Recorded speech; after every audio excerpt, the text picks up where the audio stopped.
Hey friends, it's Jay. Just a little announcement before we dive into the episode. This is going to be the last episode of the show for a little while. I wish I had a more concrete date, a concrete return date for you, but as of now, I'm not sure.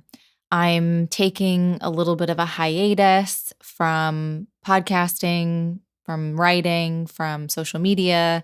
My consultations are currently closed. I am really going through it, to put it lightly and to not get super personal. And I have tried in several different ways to kind of reduce my schedule in certain ways so that I still have energy to do this kind of content creation, but I just keep getting signals and hitting walls and being told to pull back. And I feel like I just need to take the energy that I have and turn it completely inward. And so that's what I'm going to do. And yeah, I'm really not sure what that means. Like I said, I really don't know when I'll be back, but I wanted to let you guys know so that I don't just disappear. And thank you for, listening, for messaging me. But when you like episodes, it's always so lovely.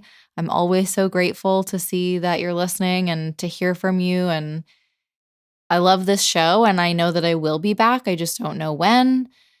I just need to nap for, I don't know, 2 months or something. But yeah, take care of yourselves. Don't put your health last. Your body is so important and it deserves love and respect. And yeah, I hope you're all doing really well. I hope you continue to do well. I so look forward to when we will connect again. But we still have this episode, so please enjoy. Catch you in the cosmos, y'all.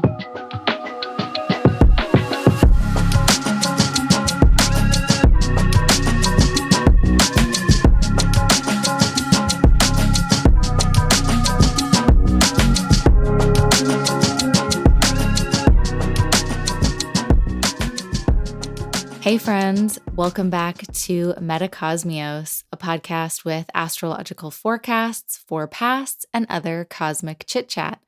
I'm your host, Jay, translator of planetary cadence, also known as an astrologer. Thanks so much for being here. Well, it's just me this week, folks. First solo episode in a little while. I hope you've been enjoying the guest episodes. They've been really fun to record. They've been such awesome conversations, in my humble opinion.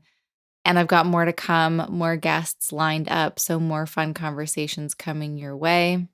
How are you all feeling? Are you navigating this Mercury retrograde, this time betwixt and between eclipses? Although that's where I am as I currently record this. By the time you hear it, eclipse season will be over. So how was eclipse season for you? I hope it wasn't too topsy-turvy, too rocky and bumpy. It was definitely, it is currently a weird time with both Mercury retrograde and the eclipses happening all in the same time period. Mercury's retrograde in Aries. There's an upcoming solar eclipse in Aries. Of course, we already have the North Node in Aries. There's a lot of Aries stuff for sure.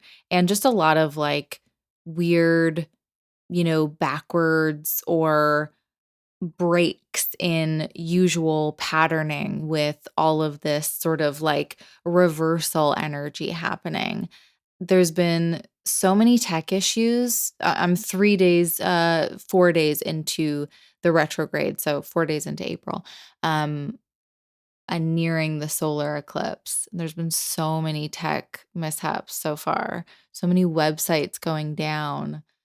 But I feel really fired up and passionate, unsurprising because this is all happening in Aries and I am a Mars ruled person. So I'm already kind of there a lot of the time, but I'm really feeling it, but in a good way. I'm energized by it. And I know that won't be the case for everybody. So hopefully by the time you're listening to this, we're, we're nearly out of the woods and you're seeing a sense of purpose around it all. I know it's probably a weird time. That is for sure.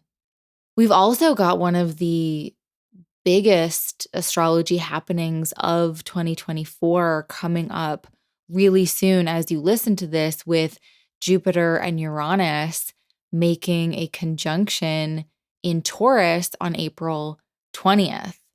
I did consider talking about the Jupiter-Uranus conjunction for this episode, but I haven't really been forecasting very much these days.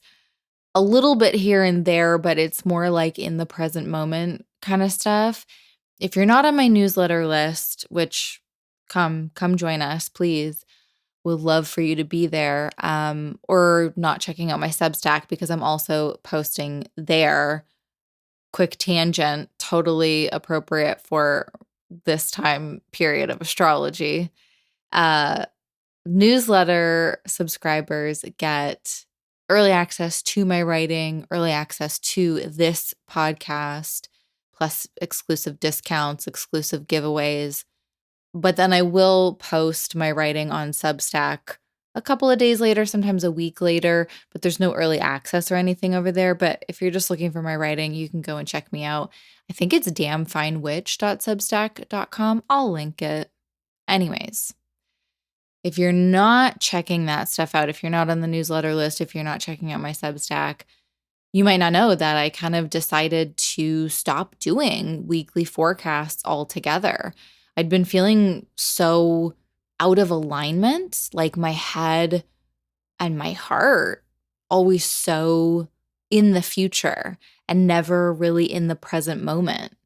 And I found I was thinking and theorizing about astrology more than actually living and experiencing it, which is a total occupational hazard for a lot of astrologers. But I needed a break. And I'm not saying I'll never go back to forecasting, but I'm happy not doing it right now.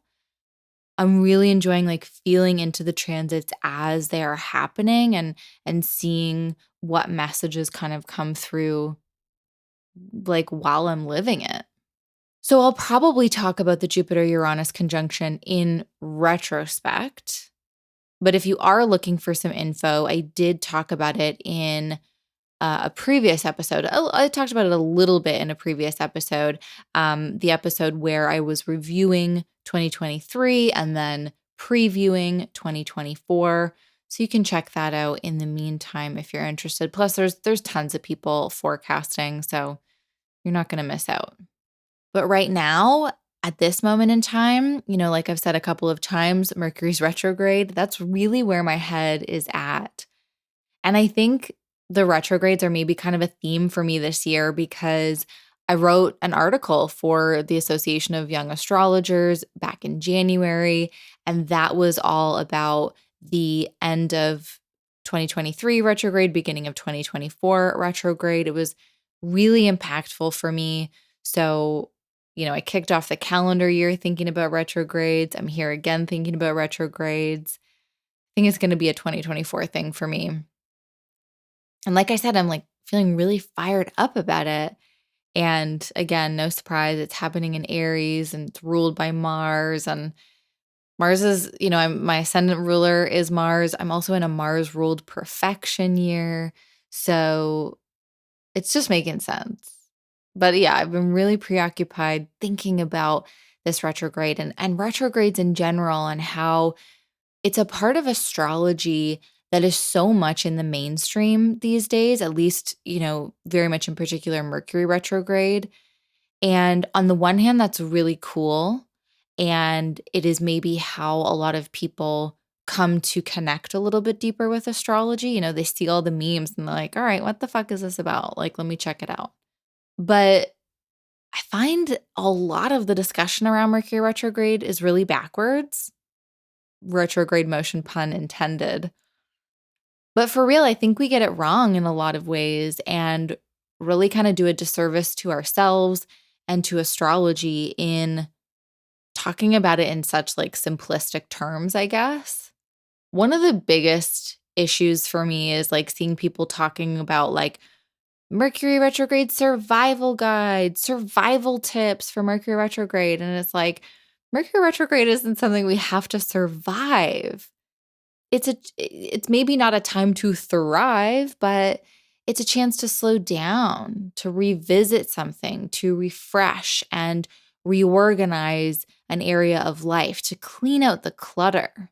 I think Mercury retrograde kind of really stands in opposition to hustle culture and capitalism and constant productivity. And maybe that's why there's such a collective misunderstanding, collective fear, misgivings. I don't know. I'm not coming up with the right word here. Classic Mercury retrograde. But there's like, it comes into opposition with this base operating system that we've been growing up with for so long now. And I feel like we don't allow a lot of space or grace for thinking in different ways, for slower processing of information. And it's like mistakes are the worst things that we can do. I see people, and myself included, so afraid to make mistakes. Like, how awful to make an error or have a miscommunication. And sometimes, yeah, really bad or, super annoying, but also a potential opportunity to recalibrate, realign in some way. Like, did we rush something that needed more time? And that's where the mistake or the miscommunication kind of came in. Do we need to practice better listening skills? Do we need to seek more information before we speak on something? There's so many ways to approach it that are so much more helpful than being in fear of a retrograde or just assuming that it's going to annoy us. And I wrote more about this for my newsletter, which by the time you're reading this, that will also be available over on my Substack. So I'm not going to keep beating the same drum here. Instead, today I want to take us on a brief exploration of the different types of Mercury that can appear in the chart. Because, of course, you can be born while Mercury is retrograde or while Mercury is direct, right? But there are different phases within Mercury's direct motion, within Mercury's retrograde motion, because Mercury has this cycle with the sun. And each part of that cycle, each phase of that cycle will make for a little bit of a different flavored Mercury. And this is still something I'm really, digging, sinking my teeth into in terms of the Mercury's solar phase cycle, it's sometimes called, or synodic cycle, Mercury's cycle with the sun. I think I'm going to potentially put together some kind of workshop or class around Mercury's cycle, but I've got more research to do. So today will just be a jumping off point, so to speak. It'll by no means be a complete treatment or, totally comprehensive look at this, but hopefully just something to offer a new bit of insight into Mercury's cycle, into the kind of Mercury that you have in your chart. And it's also something that we can follow throughout the year as Mercury moves in the sky. And maybe it helps you kind of get a different perspective on the way you think, the way you learn and communicate and process information, and the kinds of intellectual stimulation that you might be drawn towards. And before we dive into the different phases of Mercury, the different types of Mercury, just really quickly for anyone who might not be aware, Mercury is our planet of the mind and mental function. It is about communication, words, language, ideas, and information. And mercurial people, so people with lots of placements or very important placements in the signs of Gemini and Virgo, tend to be quite chatty and curious. There's an analytical mind, there's an information seeking. Mercury can speak to how you think, what interests you, how you express what's on your mind. Its placement in the chart can help us understand the style of a person's communication. Are they very practical, analytical? Are they direct? Do they have more of an emotional approach? Do they really communicate better with, music or dance or some kind of art? Mercury can also speak to money, business deals and negotiations, and like the selling of things. It's also about measurement and numbers, and it has to do with technology. It's a planet of messages. And, the fact that we carry technology and like this connection to social interactions around with us all day in our pockets, and just that we're always like connected in that way, that's probably part of the reason why Mercury retrograde feels so in your face sometimes. But maybe again, like that's an opportunity to rethink our relationship to our devices. But yeah, okay. So that's a bit about Mercury. Now let's get into the Mercury Sun cycle and how that creates these different styles of Mercury that show up in the chart. So all planets are going to have their own cycle with the sun. Many of you are probably most familiar with the interactions between the sun and the moon. And the moon phases are, in direct response to the ongoing relationship and ongoing cycle that the moon has with the sun. And all planets are going to have their own version of this. The sun will make annual conjunctions with all of the planets. Some planets will have oppositions with the sun as well. Mercury never gets far enough from the sun to sit opposite from it. In fact, Mercury will only ever conjunct the sun because it just never gets far enough to make any other aspects. And it will form a handful of those conjunctions or cazemis throughout the year. Mercury will also shift and change from being a morning star to evening star, back and forth, and that will impact whether or not we see Mercury in the morning sky or in the evening sky. So, before sunrise, after sunrise. Sometimes we can't see Mercury at all because it's so close to the sun, and that does take up a lot of time. Mercury spends a lot of time pretty close to the sun.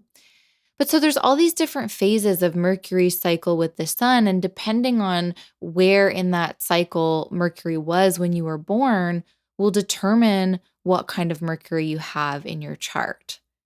So, a really quick overview of the solar phase cycle for Mercury. We'll start with what's called the inferior conjunction. And this is when the sun and Mercury meet at the exact same degree of the same zodiac sign while Mercury is moving retrograde. This is kind of like a new moon for Mercury. It's the beginning of a cycle and it represents a kind of renewal and rebirth. So after that conjunction, Mercury will continue to move backwards, continuing its retrograde motion, and the sun will continue to move forwards. And eventually we'll start to see Mercury in the morning sky because it's going to rise before the sun. Eventually, Mercury will station direct, but at that time, it's going to be moving very slowly and it'll continue to gain distance from the sun, which is moving at its regular pace. So then the sun and Mercury will get far enough away from each other, the furthest that they will ever get, and it's what's called maximum elongation.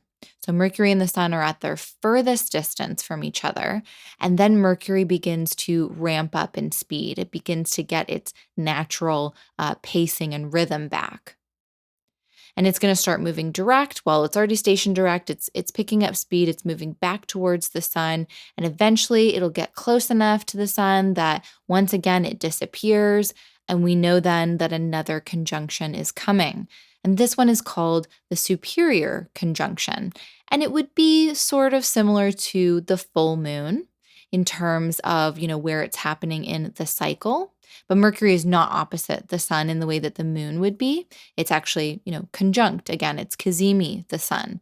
This time, that superior conjunction is when Mercury is moving direct. And after that conjunction, Mercury is going to keep moving direct, keep moving further away from the sun, eventually getting enough distance so that we see it appear in the evening sky after sunset. Mercury will keep moving along, keep moving quite quickly, and reach its maximum elongation or greatest elongation on the other side, this time in the evening sky. And within about 10-ish days of that, Mercury will station retrograde once more.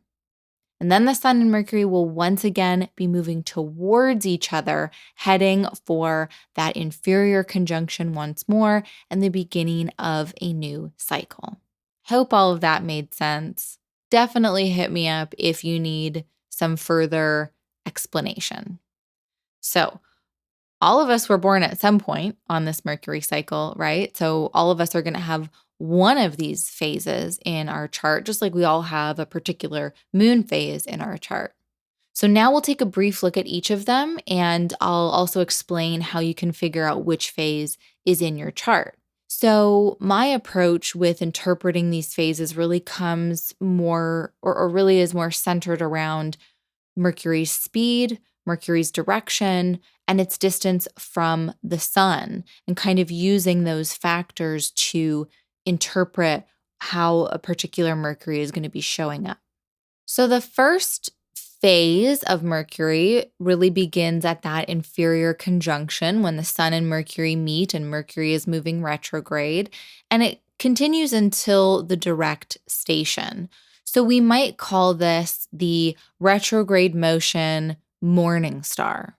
If you were born during this time, let's say inferior conjunction, your sun and Mercury will be at the same degree and Mercury will be retrograde. And if you've never looked at your chart to see if Mercury is retrograde, there might be find the Mercury symbol.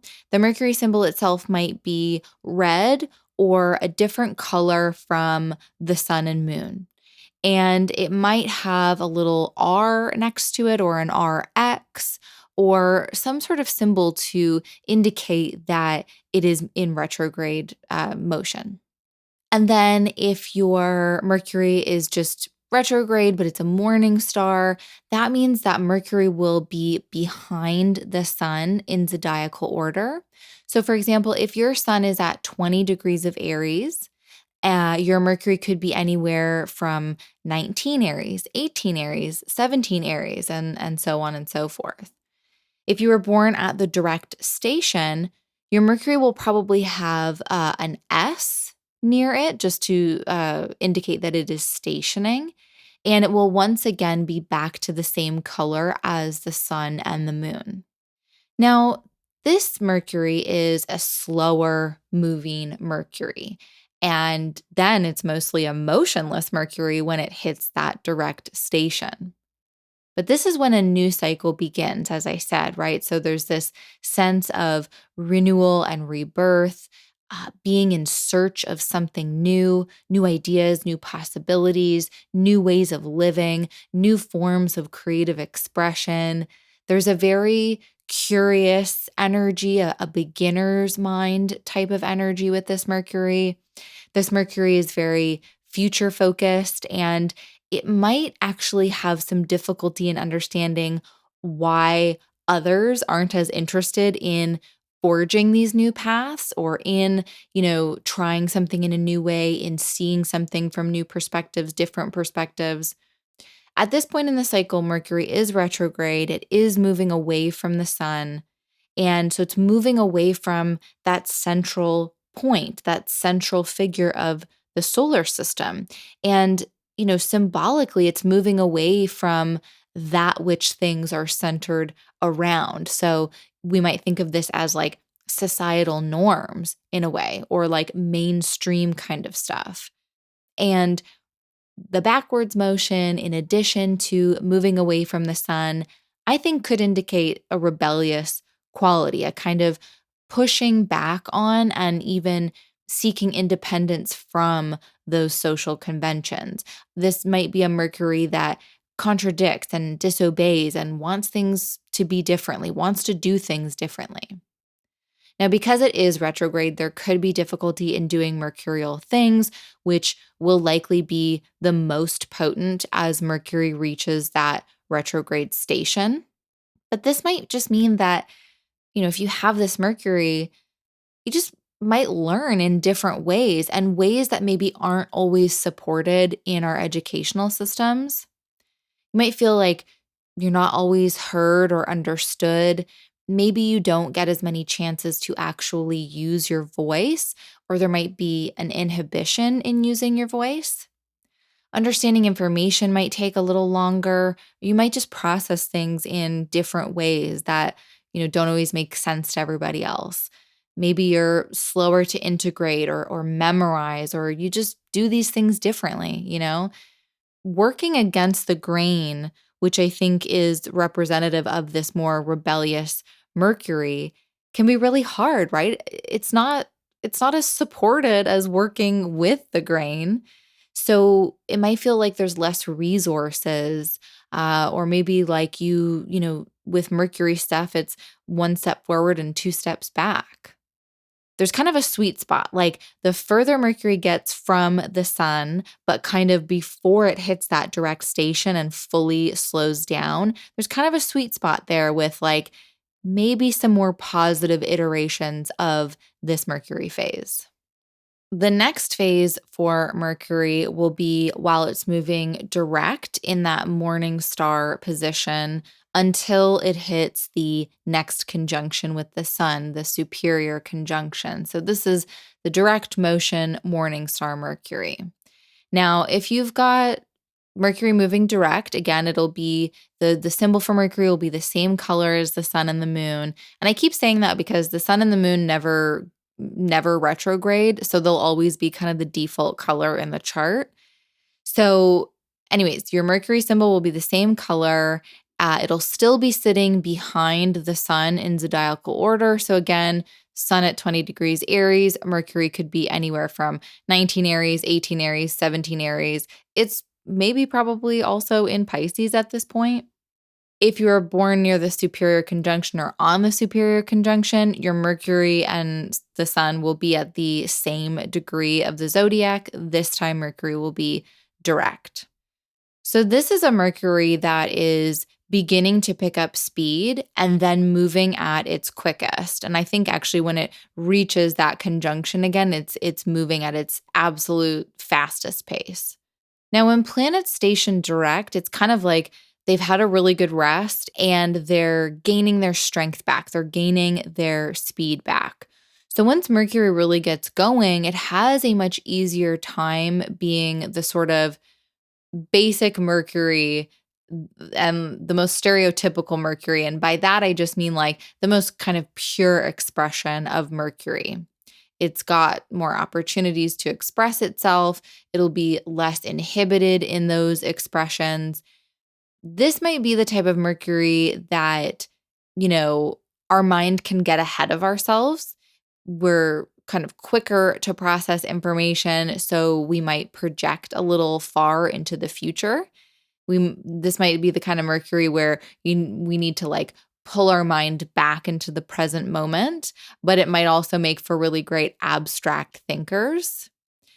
And as Mercury moves forward, it's looking for new data and new experiences. It's still in that first half of the cycle. So we could say that it really still has that future focused energy.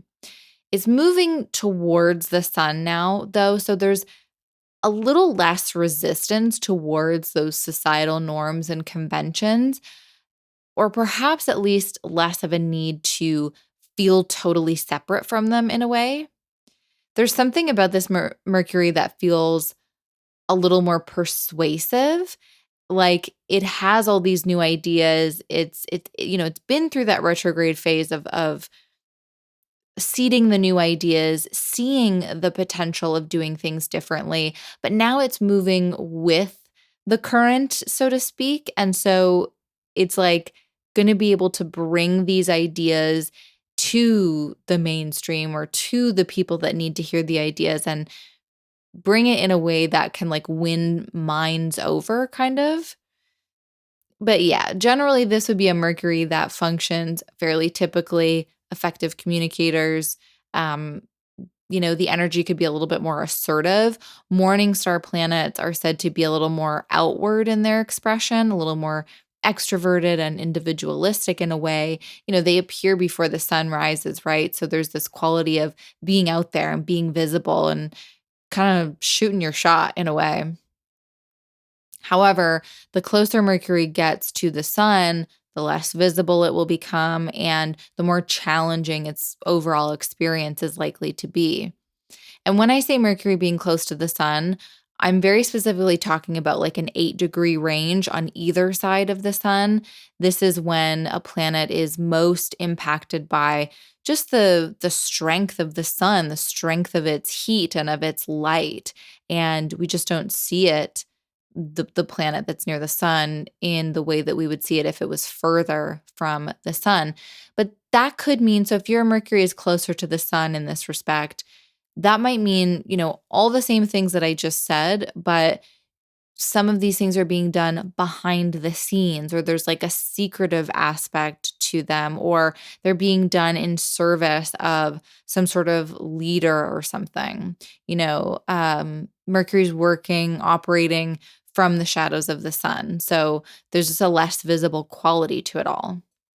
So the next Mercury phase would run from, so I should say that after Mercury hits that superior conjunction, it moves into the evening star phase because it'll be rising after the sun. So the next phase for Mercury would be when it's in its direct evening star phase until it hits the next retrograde station. So this is the direct motion evening star Mercury. Now, if you've got a direct moving evening star Mercury, your Mercury is going to be in front of the sun. It rises after, but it's in front in zodiacal order. So if your sun still 20 degrees Aries, Mercury would be at 21 degrees Aries, 22, 23. It might even move into Taurus.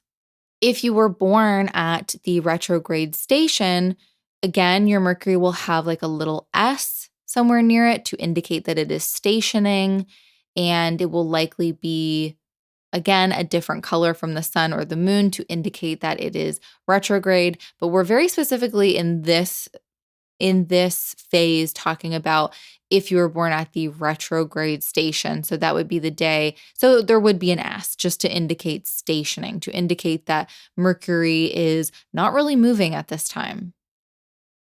So this is a Mercury that is first moving rather quickly as it hits that conjunction with the sun and keeps moving direct, moving at a fairly good clip, but it's going to begin to slow down and then losing its pace and then not moving at all when it hits that retrograde station. As Mercury begins to move away from the sun after that superior conjunction, it's kind of like somebody recovering from an illness and like being able to get out of bed and live life more fully once again. And so in this phase, we still have a direct motion Mercury. So we will still see some of those easier sort of expressions of the basic, like typical Mercury, pure expression of Mercury, especially as it gets further from the sun. It'll have those opportunities to express itself. It's going to want to express itself. But now we're in the evening star phase. And the evening star phase is thought to be a little more socially inclined. So the thinking here is perhaps less individualistic. Might be about how to take all of those ideas and insights that we had in the first half of the cycle and apply them to a kind of social experience or to our social experience. However, Mercury is moving away from the sun once again, although this time it's moving in the same direction as the sun. So it's almost like Mercury is attempting to see the potential for where its ideas and visions can take all of us. At this point in its cycle, Mercury has some experience, so to speak. Like it can see what's worked in the past and integrate that into how it moves forward into the future. It has like kind of like a respect or can see the value of things that have stood the test of time, like the patterns that have worked over this cycle. So there could be like an interest in history with this kind of Mercury. There's definitely a goal-oriented approach here, a mind that is very results focused. I would say there's also a carefulness to the mind. The evening star phase feels a lot more like the Virgo style of Mercury, whereas the morning star phase kind of has more Gemini vibes to me, that really like curious and like information and new input seeking kind of energy that we get from Gemini. But then with Virgo, there's more of a practical and analytical approach, like we're applying our information in practical ways. So there's this sense of purpose and wanting to follow through on all of the big and exciting ideas from the first half of the cycle, and then kind of refining the approach to make it more efficient as well. And then finally, we have the phase that would run from after that retrograde station all the way back to the inferior conjunction and the beginning of the cycle. So this would be the retrograde motion evening star Mercury. And if you've got a retrograde evening star, Mercury will still be in front of the sun in zodiacal order. So again, if your sun is at 20 degrees Aries, Mercury could be anywhere from 21, 22, 23 degrees Aries. It might even be in Taurus. And of course, we already talked about where Mercury would be if you were born at that inferior conjunction. This Mercury is slower and slower moving. We're going to have some similar energies to the morning star retrograde energy because Mercury is retrograde once again. So there could still be there could also be some difficulty surrounding mercurial things. And I should, specify that when I say mercurial things, that can be related to general Mercury things. So communication, learning, language, all the stuff that I outlined before we really got into the different types of Mercury. But it could also be about, and probably will, almost 100% be about the Gemini and Virgo areas of your chart and all of the topics and relationships that influences in the life, as well as the placement of your natal Mercury. So it'll have a great influence over Gemini and Virgo, and then it will have some sort of influence or impact in regards to the actual specific house placement. But the difference here between the morning and evening star retrograde phase is that there might be, in this case with the evening star, there might be less of an outwardly rebellious quality and more of like I'm not necessarily into the way everyone else is doing this thing, or I don't learn and process and think in the same way that other people do, but I'm kind of less bothered by it in a way. There is definitely some potential discouragement around the status quo, or at least there could be. This Mercury can, at this point in the cycle, it can see where things have gone wrong in the past. They can see the errors in the patterns. This is why I feel it's more Virgo in that way too, because Virgo can be so great at seeing the imperfections. But it's more inwardly focused, and it's going to like work to fix those things without talking about it so much, I guess. But yeah, this Mercury is nearing the end of its cycle. It's seen some shit, it's getting a little tired, and it's kind of content to keep to itself, do its own thing. It's much more introspective energy, maybe like seeking more of an inner meaning. I think this is the kind of Mercury that might spend plenty of time in states of contemplation and reflection. Since Mercury is moving so slowly during this period, I kind of see it as a type that is content to work on their own timeline, wouldn't be rushed to meet someone else's deadlines. And so perhaps not as reliable with schedules and timing and all of that, but the type that just works better at their own pace. Like that's how they're going to learn the best. That's how they're going to achieve their best results. So yeah, this is just a very introductory glance, a very 101 at these Mercury types. Hopefully it wasn't confusing. Hopefully I made the information clear. I'm always open to getting emails, damnfinewitch@gmail.com. You can DM me on Instagram at Jasmine's Astrology. Let me know what didn't make sense or if you got it and you loved it or whatever. But very introductory glance here, very basics. And of course, all of this is going to be impacted by the house and sign placement of your Mercury and then like any aspects that it's involved in. That's all going to add a different flavor. For example, you might have Mercury that's moving direct and in the morning star phase. So it's more assertive and it's more outward, right? And it has all these opportunities because it's moving direct, but it's placed in the 12th house, which is an area of the chart where planets tend to have more difficulty in manifesting their significations. So I can speak to that from personal experience. I have a morning star direct Mercury, but it's in the 12th house. So it's kind of a mishmash of energies there, and like it's like a layer cake. Like they all kind of have to combine together. Maybe your Mercury is in that 12th house, but it's moving retrograde. And maybe those potential retrograde difficulties just aren't as potent for you because it's kind of hidden away in the 12th house. It's also important to note, and I think I did try to make this clear as I was moving through, but the more distance that Mercury has from the sun, the better it will typically function. Planets that get close to the sun do tend to be weakened because that sun is just so darn powerful. It's the brightest thing, right?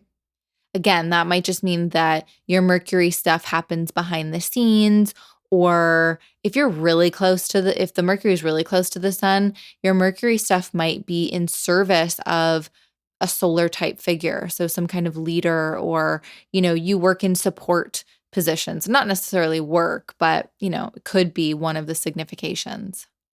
And there are other theories as well, that state that a morning star Mercury its activity will begin early in the life and then continue throughout, whereas an evening star Mercury's activity would emerge later in life. And there are so many other variations. Every chart, every Mercury is going to be its own unique thing. So these phases are just meant to add another layer to that cake and hopefully give us another way of looking at our natal Mercury, but also at transiting Mercury, like Mercury that's in the sky right now, and how we can work better with its constantly shifting energies. And also to kind of pull us back and be like, retrograde is just one part of this cycle. And even within the retrograde, there are these different energies and iterations. All right. I hope this has been helpful. Like I said, feel free to reach out with any questions you might have. And if you are enjoying this show, if you found this episode helpful, if you think you know somebody that might be interested in it, please share it. As I say, sharing is caring, my cosmic companions. Leave me a review on your podcast player, or share my work on social media. I don't know, however you want to network and be Gemini and mercurial about it. Get the word out there. I would really appreciate it. I would be super grateful. It would really make my day. Either way, I'm really grateful that you're here and that you're listening. And I'll be back soon with another episode. But until then, I'll catch you in the cosmos.